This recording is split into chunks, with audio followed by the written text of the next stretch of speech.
Hello বন্ধুরা, আমি হাসনাত। তোমরা দেখছো আমার channel math tricks by Hasnat. বন্ধুরা, আজকে আমরা প্রাইমারি টেট 2024-এর জন্য 8 নম্বর ক্লাস করব। আজকে কিছু গুরুত্বপূর্ণ অঙ্ক তোমাদের জন্য। আশা করছি তোমাদের আজকে ক্লাস ভালো লাগবে। তো চলো শুরু করবো আজকে ক্লাস। প্রথম প্রশ্ন এরকম রয়েছে, 2x6 0 0 0 0 y8 সংখ্যাটি ঠিক 24 দ্বারা বিভাজ্য। এক্স এর মান 0 নয়, ওয়াই এর মানও 0 নয়, তাহলে এক্স প্লাস ওয়াই এর সর্বনিম্ন মান কত হবে?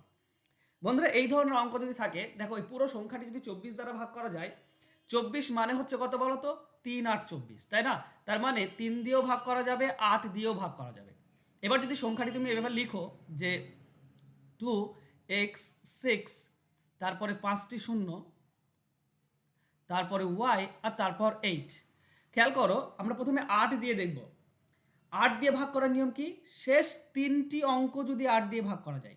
তো বন্ধুরা, এখানে কি 1 বসালে 8 দ্বারা ভাগ করা যাবে?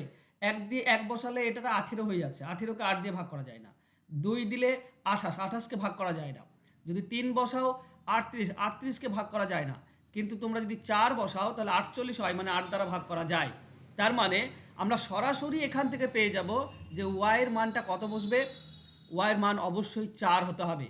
ওয়াইয়ের মানটা অবশ্যই 4 হতে হবে, তবে 48 হবে, মানে 8 দিয়ে ভাগ করা যাবে। এবার 3 দ্বারা ভাগ করার নিয়ম কি? 3 দ্বারা ভাগ করার নিয়ম হচ্ছে সব অঙ্কগুলো যোগ করে দেবো। সব অঙ্কগুলো মানে 2 আর 6 8, 8 আর 4 12, 12 আর 8 20, 20 হচ্ছে। তো এক্স এর মান কত বসালে 3 দ্বারা ভাগ করা যাবে? 20-র পরে 21 3 দ্বারা ভাগ করা যায়। তার মানে এক্স এর মান 1 বসালে এই পুরোটা যোগ করলে 21 হবে, আর আমি 3 দিয়ে ভাগ করতে পারবো। তার মানে এক্স এর মান হবে 1 আর ওয়াই এর মান হবে 4। এটাই সর্বনিম্ন মান, এক্স 0 না। ঠিক আছে? তাহলে সিম্পলি এক্স ওয়াই এর যোগফল চেয়েছে, তো এক্স আর ওয়াই এর যোগফল কত হবে? 1 + 4 অর্থাৎ 5। তো আমাদের অ্যান্সার হবে 5, অ্যান্সার হবে অপশন এ। সিম্পল অঙ্ক। চলো যাবো আমরা নেক্সট কোশ্চেনে। প্রতিটি সংখ্যা শুধুমাত্র একবার ব্যবহার করে 3 0 এবং 7 দ্বারা গঠিত সম্ভাব্য সমস্ত 3 অঙ্কের সংখ্যার যোগফল কত? ওকে, 3 অঙ্কের সংখ্যা যদি 3টি সংখ্যা হয়, 3 2 6, 6টি হবে। ওকে, আচ্ছা কিভাবে করব? 3 অঙ্কের যদি সংখ্যা করতে চাই, তো প্রথমে আমি শূন্য রাখতে পারবো না, কারণ 0 3 7 যদি করি তাহলে এটা 37 হয়। এটা মানে হচ্ছে 37, তো 2 অঙ্কের, 3 অঙ্কের নয়। তাই প্রথমে আমি শূন্য রাখতে পারছি না। তাহলে খেয়াল করো, প্রথমে আমি কি রাখতে পারবো? 3 আর 7। এবার 3, বাকি দুটি আছে 0 আর 7, যদি উল্টে দিই তো 0 7 হবে একবার, আর 3 একবার হবে 7 0। বাস, আর হচ্ছে না। আর প্রথমে যদি 7 রাখি তাহলে একবার 0 3, কিংবা একবার 3 0। বাস, আর করা যাচ্ছে না। তো বাস এই চারটি হবে। বাস এই চারটি যোগ করলে যেটা হবে সেটাই আমাদের অ্যান্সার হবে। চলো, এখানে হবে 10, 10 0, হাতে 1 থাকবে, 10 আর হাতের 1 11, আর এখানে 10 10 20 আর 1 21। ওকে, তো 21 10 এটা অ্যান্সার হবে। অ্যান্সার হবে অপশন ডি। ক্লিয়ার? 21 10 সিম্পল অঙ্ক। চলো যাবো আমরা নেক্সট কোশ্চেনে। যদি একটি সংখ্যা পি 2 দ্বারা বিভাজ্য হয় এবং আরেকটি সংখ্যা কিউ 3 দ্বারা বিভাজ্য হয়, তাহলে নিচের কোনটি সত্য? একটা 2 দ্বারা বিভাজ্য সংখ্যা আর একটা 3 দ্বারা বিভাজ্য সংখ্যা, তার মানে অপশন দিয়েছে পি গুণ কিউ 6 দ্বারা বিভাজ্য হবে। আচ্ছা, এই পি যদি পি এর মান যে কোনো ধরো 2 দ্বারা ভাগ করা যায়, 2 ধরো, আর 3 দ্বারা ভাগ করা যায় 3, তাহলে এই দুটি গুণ করলে 6 হয়, 6 দ্বারা ভাগ করা যায়। আচ্ছা, যদি পি এর মান 4 ধরি, 2 দিয়ে ভাগ করা যায় 4, 3 দিয়ে ভাগ করা যায়, মানে প্রথম সংখ্যা 6, তাহলে 4 6 এটা 24, 24কেও 6 দ্বারা ভাগ করা যায়, মানে 6 দ্বারা ভাগ করা যাচ্ছে। অপশন এ হচ্ছে। এবার বাকি অপশনগুলো আমাকে চেক করতে হবে। পি প্লাস কিউ 6 দ্বারা ভাগ করা যাবে না। দেখো, যদি আমি পি এর মান 2 আর কিউ এর মান 3 ধরি তাহলে 5 হবে, আর 5কে 6 দ্বারা ভাগ করা যায় না, তাই অপশন বি হবে না। পি প্লাস কিউ 5 দ্বারা ভাগ করা যায়। আচ্ছা দেখো, 2 আর 3 যোগ করলে 5 হয়, 5 দ্বারা ভাগ করা যায়। কিন্তু যদি আমি এইটা ধরে নিই, এটা 10, এটাও ভাগ করা যাচ্ছে। আচ্ছা, যদি আদার্স নিই, ধরো একটা 2 দ্বারা ভাগ করা যায় 4, আর একটা 3 দ্বারা ভাগ করা যায় ধরো 9। তো 3 দ্বারা ভাগ করা যায় 9, তাহলে 4 আর 9 কত হচ্ছে? 13, 13কে তো আর 5 দিয়ে ভাগ করা যায় না। তার মানে এটাও ফুলফিল হচ্ছে না। কখনো কখনো হচ্ছে, কিন্তু সব সময় হচ্ছে না, তার মানে হবে না। আর পি ইন্টু কিউ 5 দ্বারা ভাগ করা যায় না, 5 দ্বারা ভাগ করা যাবে না। দেখো, প্রথমে পি আর কিউ যদি আমরা 2 3 ধরি তাহলে 6 হচ্ছে, 5 দ্বারা ভাগ যাচ্ছে না।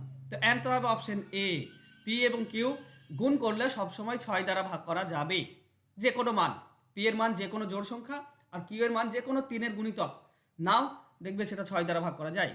চলো যাবো নেক্সট কোশ্চেনে।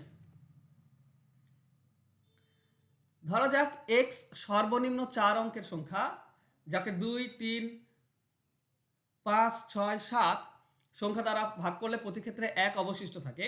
বলতে হবে এক্স 2800 থেকে 3000-এর মধ্যে হলে এক্স এর অঙ্কগুলির যোগফল কত। দেখো এই ধরনের অঙ্ক থাকলে আমরা কি করি, এই যে সংখ্যাগুলো আছে এর লসাগু বের করি, 1 অবশিষ্ট থাকে তার মানে 1 যোগ করি। তাহলে আমরা যদি লসাগু বের করি 2, 3, 4, 5, 6 এবং 7-এর, তাহলে কি হবে, 2 দিয়ে কাটবে, 2 1-কে 2 বাদ দাও, 3, 2 2 4, 5, 2 3 6, 7, 3 দিয়ে যাবে, 3 1-কে 3 বাদ দাও, 2 এটা 5, 3 1-কে 3 এটা 7, বাস আর নেই।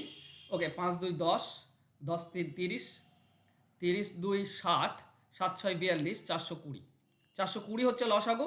আমাদের অ্যান্সার হওয়া উচিত 420 প্লাস 1, কিন্তু ব্যাপার হচ্ছে এটা এর মধ্যে পড়ছে না, 421 এর মধ্যে পড়ছে না, তো আমাকে এই 420-র গুণিতক নিতে হবে। 7 দিয়ে গুণ করলে 6 দিয়ে 2400 আর 120 2520, 7 দিয়ে হবে। 7 দিয়ে গুণ করলে কত হয়, এটাকে যদি তুমি 7 দিয়ে গুণ করো 7 0 0, 7 2 14, 4 হাতে 1 থেকে 7 4 28, 1 29 আর প্লাস ভাগশেষের 1। দেখো এটা 2800 আর 3000-এর মধ্যে পড়ছে, তার মানে আমরা পাচ্ছি 2941। এর অঙ্কগুলোর যোগফল কত হবে, 2 9 4 আর 1, এর অঙ্কগুলির যোগফল করলে আমরা পাই 16, এটাই হবে আমাদের অ্যান্সার 16। তো অপশন বি হবে সঠিক উত্তর। আশা করছি বুঝতে পারছো। চলো যাবো আমরা নেক্সট কোশ্চেনে। যদি 6 অঙ্কের সংখ্যা 9 8 7 এক্স ওয়াই জেড 7 11 এবং 13 দ্বারা বিভাজ্য হয়, তাহলে Y plus Z divided by X এর মান কত হবে। দেখো ব্যাপার হচ্ছে কোনো সংখ্যা 7 11 আর 13 দ্বারা বিভাজ্য কখন হয়, যদি দুটি সংখ্যা হয়, মানে ধরো এরকম যদি হয় 23 23 23, এটা ওই 7 11 13 দ্বারা ভাগ করা যায়। যদি 6 অঙ্কের তিনটি সংখ্যা হয়, যেমন বা সবগুলোই যদি ধরো 5 হয়, সবগুলোই যদি 6টি যদি 5 হয়, মানে 6টি যদি একই সংখ্যা হয়, একই সংখ্যা হলে একই অঙ্ক হলে সেটা 7 11 এবং 13 দ্বারা ভাগ করা যাবে। তিনটি যদি হয়, ধরো এরকম আছে 345 345, এরকম হলেও কিন্তু কয় দিয়ে 7 11 এবং 13 দিয়ে ভাগ করা যায়। তাহলে উপরটা দেখো তো, যদি 987 হয়ে থাকে, তো এই সূত্র অনুযায়ী তিনটি আমরা বলতে পারি যে 987, তার পরেরটা যদি 987 হয়, 987 হয়, তাহলে 11 দিয়ে 7 দিয়ে এবং 13 দিয়ে ভাগ করা যাবে। তার মানে এক্স এর মান হবে 9, ওয়াই এর মান 8 আর জেড এর মান হচ্ছে 7। কারণ আমরা কি জানি, কারণ তিনটি অঙ্ক নিয়ে যদি 6 অঙ্কের সংখ্যা হয় তাহলে সেটা ভাগ করা যায়। তাহলে এক্স ওয়াই এবং জেড এর মান রিপিট হবে। তাহলে এক্স এখানে বলেছে Y plus Z, Y plus Z কত হবে, দেখো Y plus Z divided by X, এটার মান চেয়েছে। তো ওয়াই মানে 8 আর জেড মানে হচ্ছে 7, তো জেড আর ওয়াই যোগ করলে হয় 15 ডিভাইডেড বাই এক্স, এক্স মানে হচ্ছে 9, তাহলে 15 ডিভাইডেড বাই 9 মানে আমরা লিখতে পারি 15 ডিভাইডেড বাই 9 এইভাবে। তো আমাদের অ্যান্সার হবে 15/9, অপশন এ হবে সঠিক উত্তর। এই হচ্ছে সিম্পল কনসেপ্ট। বন্ধুরা এই ধরনের অঙ্ক যদি শিখতে চাও তাহলে আমার 12 মাসের কোর্সে ভর্তি হতে পারো।